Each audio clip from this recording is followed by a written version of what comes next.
بسم الله الرحمن الرحيم، الصلاة والسلام على أشرف خلق الله أجمعين، أما بعد. السلام عليكم ورحمة الله تعالى وبركاته. أحييكم من منيم كبري بالصبة. منيم كبري بالصبة. طبعا احنا من هنا مصر قريبة لنا، أما الخرطوم مسافة.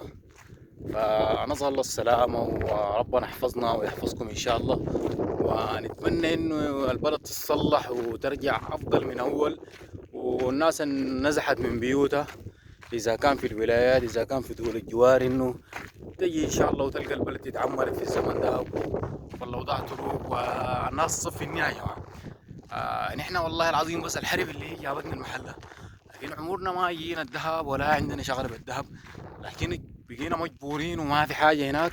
عشان كده نحاول واحد انه يفتح طريق يجي الذهب هنا ويجيب اخوانه معاه، وربنا ان شاء الله يوفق الجميع.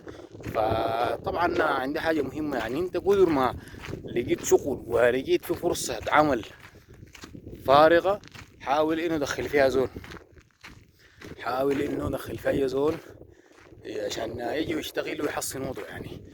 عشان الناس يا جماعة الظروف بقت صعبة شوية والأوضاع شوية بقت صعبة.